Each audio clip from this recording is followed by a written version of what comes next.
games about not closing things out at the end. What allowed you guys to resist their pushes in that final quarter? Well, we executed better. I think we only had one turnover, and then our defense was much better. We got a lot of stops. I think until Devin Harris drove to the basket, we got stops, which allowed us to go back down and try it again versus them keep getting closer and putting more pressure on us. So that was a big key. But I thought we played extremely well, and we had a good road trip, and to close out the road trip with a win here in Dallas, we kept going up in class in terms of the opponents, and we had a chance to win every game, and felt like last night that was our game. We didn't get it, but we came back tonight, and we were strong mentally to step up, and we jumped on them early.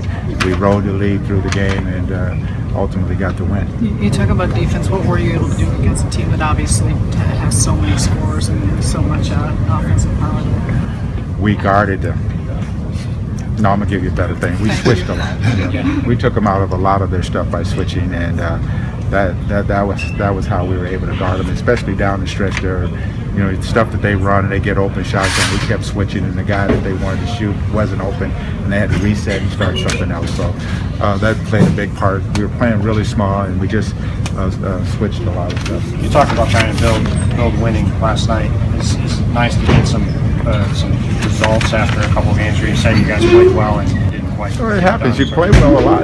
When winning teams play well and they get beat. So, it's just a matter of keep coming back and keep doing what you're doing and staying with it, and having confidence that you can compete against these teams. Now we get to go home, and we got to make a statement and start building something at home. I know you're not big on to single out one guy, but you've asked Aaron to be more aggressive since the break. In addition to the points, I think he had 6 rebounds. Was he more what you want to see? He's been more aggressive ever since the All-Star break.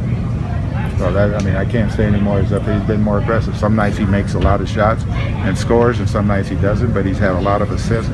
He's defended, he's directed, he's done what we would love to see him do. You talked about playing smarter. There was one possession there where Thaddeus got the offensive rebound and got it out there, kind of left to that possession where Jared had the floater. Just what about that, I guess, playing smarter and making sure you guys didn't rush stuff there? We learned from last night. Last night we didn't do it. It cost us the game. Tonight we did it, and we wound up scoring on the play. It looked like Markel had slipped and maybe hurt himself. He didn't slip. The guy stepped up on the referee, said he missed it. Oh, okay. But did he? It looked like he was slipped when he came out. He just not come back. Was he all right to come back in or able to? I went the way I went. It had nothing to do with him. Just want to make sure it wasn't hurt. No, he hurt his ankle, but he could have come back in and played that. To answer the question correctly. You guys have 5 straight games now at home after this long road trip. Just what about trying to go back there and establish an identity, I guess, at home now? I think I just said that, right. But to say it again this way, we haven't been a very good home team, and we need to go home and establish and excite the Brooklyn fans and get them to roar and cheer, because we played extremely well on the road, and we want to go home and continue that and get the fans involved and see if we can make a mad push and get in the playoffs.